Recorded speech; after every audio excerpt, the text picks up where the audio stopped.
Hello guys, कैसे हैं आप लोग। उम्मीद करता हूँ आप सभी अच्छे होंगे। और आज का टॉपिक बहुत ही दमदार है और गारंटी देता हूँ अगर इससे नहीं आया तो मेरा पढ़ाना बेकार है। एग्ज़ाम में इससे ज़रूर आएगा और बहुत ही महत्वपूर्ण ये टॉपिक है, ठीक है।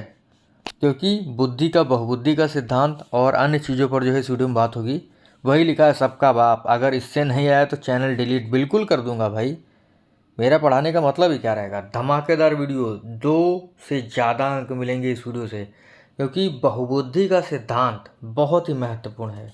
और ये जो पहला प्रश्न है एग्ज़ाम में काफ़ी बार पूछा गया है। पहला प्रश्न है, यदि किसी व्यक्ति की मानसिक आयु 20 वर्ष और वास्तविक आयु 25 वर्ष है तो उसका IQ बताना है, ठीक है। आपको फार्मूला पता होगा, टर्मन ने दिया था 1916 में। IQ बराबर होता है MA/CA, यानी मानसिक आयु अपान वास्तविक आयु इंटू 100। तो भैया क्या होता है, मानसिक आयु 20 है आपका, वास्तविक आयु 25 है, और गुणे कर देंगे 100। 25 चक्कू कितना होता है 100। IQ कितना आ गया भैया, IQ आ गया आपका 80। तो भैया पहला प्रश्न जो है एकदम फटाक से हो गया, बी वाला ऑप्शन इसका सही होगा। देखिए, चैनल पर अगर आप पहली बार आए हैं तो चैनल सब्सक्राइब कर लीजिएगा, बेल आइकन दबा दीजिएगा, जिससे कि आपको नई वीडियोस की नोटिफिकेशन समय से मिलती रहे। यह हमारा 15वां पार्ट है। इससे पहले हम लोग 14 पार्ट पढ़ चुके हैं, जिसमें हम लोगों ने 325 प्रश्न पढ़ लिए हैं। बहुत ही महत्वपूर्ण वो प्रश्न है। अगर आप नहीं पढ़े, डिस्क्रिप्शन में आपको प्लेलिस्ट का लिंक दे दिया जाएगा, आप उसे अच्छी तरीके से पढ़िएगा। अगला प्रश्न हमारा, जड़ बुद्धि IQ, यानी जड़ बुद्धि जिसकी होती है उसका IQ कितना होता है, 25 से कम, 40 से ज़्यादा, 90 से अधिक या 120 से अधिक। तो जो जड़ बुद्धि वाला होता है भैया, उसकी IQ जो है वो बहुत ही कम होती है, 25 से कम होती है। अगला देखिए, बहुत ही शानदार प्रश्न है, IQ बराबर MA/CA इंटू 100। यह सूत्र जो है किसने दिया था, ये दिए थे भैया टर्मन महोदय। कब दिए थे, 1916 में, मैंने आपको बताया था। देखिए, हम लोगों ने जो है बुद्धि को जो है बहुत ही अच्छी तरीके से पढ़ा है और आज पढ़ भी रहे हैं। टोटल जो है मैं आपको 75 प्रश्न कराया हूँ बुद्धि का, ठीक है। बुद्धि का अर्थ, परिभाषाएं, प्रकार, सिद्धांत, विशेषताएं, ठीक है। तो 75 प्रश्न कराए हैं। तो पूरा वीडियो देख लीजिएगा, यानी पिछले वीडियो जितने हैं बुद्धि के देख लीजिएगा, और भी जितने चैप्टर हैं जरूर देखिएगा। अगर आप ये देख लेते हैं सीरीज, तो गारंटी देता हूँ टेट हो, सीटेट हो या कोई भी एग्ज़ाम होगा, आप जो है बाल विकास की धज्जियाँ उड़ा देंगे, ठीक है। तो आगे बढ़ते हैं। लिखा है 90 से 110 IQ वाला होता है निर्बल बुद्धि, सामान्य बुद्धि, जड़ बुद्धि या मंद बुद्धि। तो भैया ये क्या होगा, ये होगा सामान्य बुद्धि। देखिए, एक वाकया याद आता है। एक लड़का कहता है कि, कमेंट करता है कि सर आपको नहीं पता है कि आपने मुझे इतना अच्छा पढ़ाया है, मतलब आपने बाल विकास इतना अच्छा पढ़ाया है कि मेरा जो सब्जेक्ट है MA का, वो बाल विकास का मैंने लिया है। हमने कहा, मन में सोचा बहुत ही अच्छी बात है भाई कि मैं पढ़ा रहा हूँ ठीक ठाक, जो भी पढ़ाता हूँ आपको समझ में आता है, तो बहुत ही बड़ी बात है। तो अच्छी बात है आप लोग पढ़ रहे हैं मुझसे, और आशा करता हूँ पढ़ते भी रहेंगे। और वीडियो अगर आपको ज़रा सा भी अच्छा लगे तो लाइक ज़रूर करिएगा और शेयर भी करते रहें। वैसे मैं बीच बीच में इस प्रकार की कोई भी बातें नहीं करता हूँ, लेकिन कभी कभी मन हो जाता है बातें करने का आपसे, तो बात कर लेना चाहिए भैया। मन की बात आपको पता होनी चाहिए कि सर के मन में क्या चल रहा है और आपके मन में क्या चल रहा है, मुझे पता होता रहना चाहिए। तो आप लोग कमेंट करते रहिए और बताइए कि आपको क्या पढ़ना है, क्या नहीं पढ़ना है, कौन सी चीज़ जो है आपको पढ़ना है और कौन सी चीज़ जो है मैं नहीं पढ़ा रहा हूँ, वो आपको बताना है बाल विकास में केवल, ठीक है। बाकी जब ये 750 MCQ की सीरीज कंप्लीट हो जाएगी तो आपको लगेगा कि बाल विकास मैंने जो है रट लिया है, ठीक है। तो प्रश्न हमारा, बहुबुद्धि का सिद्धांत निम्न में से किसने दिया है, गार्डनर ने, रूसो ने, थांडाइक ने या ग्रेगर जॉन मेंडल ने। तो भैया बहुबुद्धि का सिद्धांत हमने आपको बताया था पिछले वीडियो में कि बहुत बुद्धि, बहुबुद्धि मान लीजिए, बहुत बुद्धि हमें कहाँ मिलती है, गार्डन में मिलती है। जब हम भैया गार्डन में जाते हैं तो हमारा दिमाग जो एकदम खुल जाता है, हरियाली में जाते हैं तो दिमाग जो एकदम खुल जाएगा, और बंद कमरे में बैठे रहेंगे तो दिमाग बंद हो जाएगा, ठीक है। तो बहुबुद्धि का सिद्धांत जो है गार्डनर महोदय ने दिया था। अगला बहुत ही अच्छा प्रश्न है, प्रकृतिवादी बुद्धि, प्रकृतिवादी बुद्धि गार्डनर ने कब दिया था। बहुत ही शानदार प्रश्न है।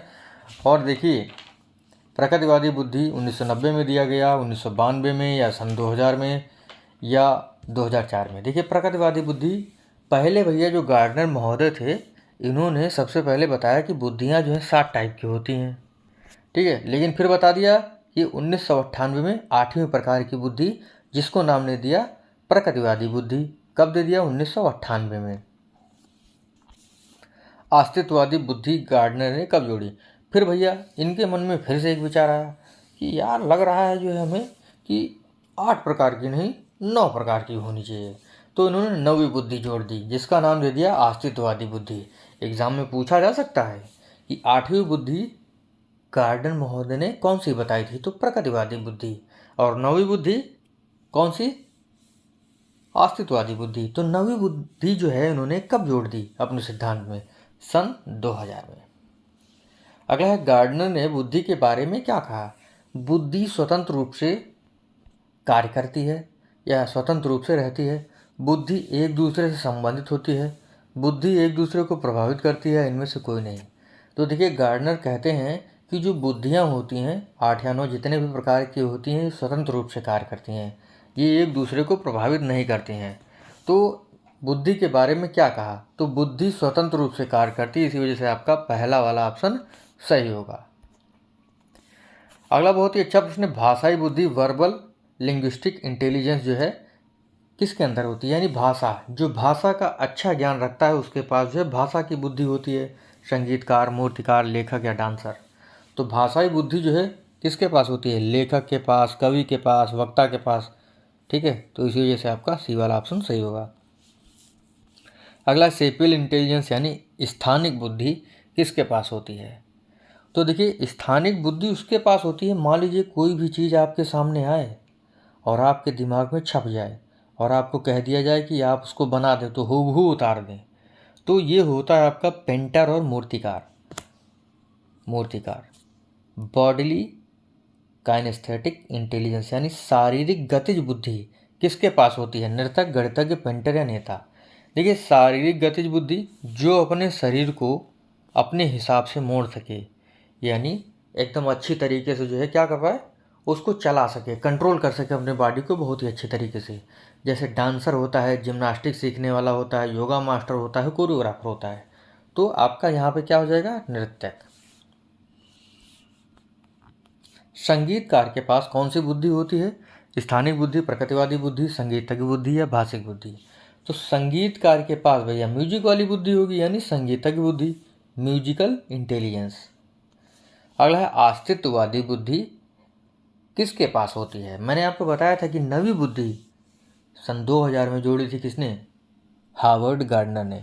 ठीक है, तो अस्तित्ववादी बुद्धि किसके पास होती है? जो अपने अस्तित्व को जानता है, ठीक है, कि मैं क्यों हूँ। तो ये होगा आपका दार्शनिक, फिलोसफर या चिंतक। अगला है अंतर्वैयक्तिक बुद्धि। दिस इज वेरी इंपॉर्टेंट प्रश्न है। ठीक है, इंटरपर्सनल और इंट्रापर्सनल ये एग्जाम में काफ़ी बार पूछा जाता है। तो अंतर्वैयक्तिक बुद्धि यानी इंटरपर्सनल की क्या विशेषता है?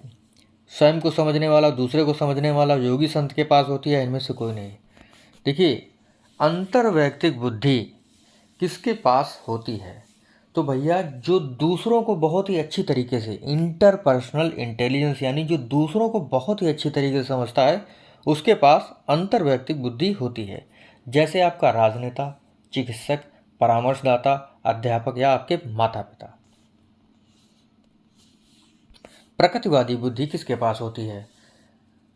तो भैया जो प्रकृति से जुड़ा हुआ होता है उसके पास जो प्रकृतिवादी बुद्धि होती है। योगी के पास नहीं होगी, संत के पास नहीं होगी, अध्यापक के पास नहीं होगी। तो प्रकृतिवादी बुद्धि किसके पास होती है? ये होती है वनस्पति वैज्ञानिक के पास। अगला है अंतरावैयक्तिक बुद्धि यानी इंट्रोपर्सनल इंटेलिजेंस किसके पास होती है? दार्शनिक, किसान, चिंतक या योगी। तो अंतरावैयक्तिक बुद्धि जो है ये योगी के पास होती है, जो स्वयं पर कंट्रोल रखता है। ठीक है, उसके पास अंतरावैयक्तिक बुद्धि होती है। अगला है अंतरावैयक्तिक बुद्धि वाला कौन होता है? तो मैंने अभी आपको बताया स्वयं पर नियंत्रण रखने वाला। ठीक है, और ये कौन कौन होते हैं? योगी, संत आदि। अगला बहुत ही अच्छा प्रश्न है, एक शिक्षिका अपने स्टूडेंट की विभिन्न अधिगम शैलियों को संतुष्ट करने के लिए वैविध्यपूर्ण कार्यों का उपयोग करती है। वह प्रभावित है बुद्धि के द्विकारक सिद्धांत से, बहुबुद्धि के सिद्धांत से, त्रिआयामी सिद्धांत से या पियाजे के संज्ञानात्मक विकास के सिद्धांत से। तो भैया वो प्रभावित है बहुबुद्धि के सिद्धांत से। व्यक्तिक विभिन्नता का सिद्धांत जो है, यानी व्यक्तिक विभिन्नता पर जो है कार्य करने के लिए प्रेरित करता है आपका बहुबुद्धि का सिद्धांत। इसी वजह से आपका बी वाला ऑप्शन सही होगा। संवेगात्मक बुद्धि बहुबुद्धि के किस क्षेत्र के साथ संबंधित है? प्राकृतिक, स्थानिक, भाषाई या अंतर्व्यक्तिक या अंतराव्यक्तिक बुद्धि। तो आपका पहला वाला ही संवेगात्मक बुद्धि यानी संवेग से जुड़ा हुआ है। जैसे दूसरों को समझना, खुद को समझना, दूसरों को जो अच्छे से समझता है उसके पास अंतर्व्यक्तिक बुद्धि, और जो खुद को समझता है यानी स्वयं पर कंट्रोल रखता है वो अंतराव्यक्तिक बुद्धि वाला होता है। शारीरिक गतिक बुद्धि वाला निम्न में से कौन होगा? जो शरीर के बारे में बहुत अच्छी तरीके से नॉलेज रखता है, कवि, वाचक, राजनीतिक नेता या शल्य चिकित्सक। तो भैया जो शरीर के बारे में बहुत ही अच्छी नॉलेज रखता है वो होता है आपका शारीरिक गतिक बुद्धि वाला शल्य चिकित्सक। भूल भुलैया परीक्षण किसने दिया था? ये दिए थे पोर्टियस महोदय। वस्तु संयोजन परीक्षण किसने दिया था? वेसलर ने। ठीक है। भूल भुलैया पोर्टियस, यानी जब पोर्ट पर हम कहीं जाते हैं, बंदरगाह पे गए, पता चला हम भूल गए सब कुछ, तो पोर्टियस भूल भुलैया। वस्तु संयोजन वेसलर ने दिया है। अगला है आत्मबोधन बुद्धि के नाम से किसे जाना जाता है? आत्मबोधन बुद्धि, भाषाई बुद्धि, अंतर्व्यक्तिक बुद्धि, अंतराव्यक्तिक बुद्धि या प्रकृतिवादी बुद्धि। तो आत्मबोधन बुद्धि यानी स्वयं के बारे में जानना, तो ये होती है आपकी अंतराव्यक्तिक बुद्धि, इंट्रापर्सनल इंटेलिजेंस। और किसके पास होती है ये? योगी संत आदि के पास। अगला प्रश्न है बेमेल विकल्प निम्न में से है, एक तरफ बुद्धि है और किसके पास होती है ये? भाषाई बुद्धि लेखक के पास, बिल्कुल सही। प्रकृतिवादी बुद्धि किसान के पास, सही है। स्थानिक बुद्धि मूर्तिकार। अंतर्व्यक्तिक बुद्धि जो है कवि के पास नहीं होती है, ये होती है किसके पास? अंतर्व्यक्तिक बुद्धि, दूसरों को अच्छे से समझने वाला। इंटरपर्सनल इंटेलिजेंस यानी राजनेता, चिकित्सक, परामर्शदाता, अध्यापक और आपके माता पिता आदि। अगला है सामूहिक बुद्धि परीक्षण की विशेषता नहीं है। सामूहिक बुद्धि परीक्षण जो है मात्रात्मक होता है। कम विश्वसनीय होता है, बिल्कुल होता है। कम समय लगता है, बिल्कुल। नकल की संभावना नहीं, भैया नकल की संभावना होती है, क्योंकि सामूहिक बुद्धि परीक्षण जो होते हैं लिखित होते हैं, और लिखित में जो है क्या होता है, नकल हो सकती है। लेकिन व्यक्तिगत बुद्धि परीक्षण वाले उसमें नकल की संभावना नहीं होती है, क्योंकि व्यक्तिगत रूप से 1 पर 1 जो है, 1 पर्सन पर 1 जो है आपका परीक्षण लिया जाता है। तो सामूहिक बुद्धि परीक्षण जो होता है कम समय लगता है। ठीक है। समय सीमा निर्धारित होती है, मात्रात्मक होता है। कम निपुण व्यक्ति वाला जो है सामूहिक बुद्धि परीक्षण ले सकता है। इसमें प्रश्नों को नहीं बदला जा सकता है क्योंकि लिखित रूप में होता है। परिपक्व व्यक्तियों के लिए होता है। और सामूहिक बुद्धि परीक्षण कम विश्वसनीय होता है। नकल की संभावना जो है नहीं होती, नकल की संभावना होती है क्योंकि लिखित होता है ना। कभी कभी योग्यता का सर्वश्रेष्ठ प्रदर्शन संभव नहीं हो पाता है लिखित में। जबकि व्यक्तिगत परीक्षण जो है इसका उल्टा होता है कि यह गुणात्मक मात्रात्मक होता है। निपुण व्यक्ति यह परीक्षण ले सकता है। भैया जो आपका इंटरव्यू लेगा ना, व्यक्तिगत परीक्षण करेगा, तो भैया जो सामने वाला होना चाहिए वो एकदम जो है पढ़ा लिखा होना चाहिए। लेकिन सामूहिक में क्या है, कम पढ़ा लिखा होगा तब भी काम चल जाएगा। भैया प्रश्न जो है कहीं से छाप के बना दिए, काम चल जाएगा। कम उम्र के बच्चों के लिए अधिक उपयोगी है व्यक्तिगत बुद्धि परीक्षण। ये मौखिक होते हैं, अधिक विश्वसनीय होते हैं, नकल की संभावना नहीं होती है। तो इसी प्रकार से हमारा छोटा सा टॉपिक यहीं पर समाप्त हुआ। उम्मीद करता हूँ आपको ये धमाकेदार वीडियो अच्छा लगा होगा।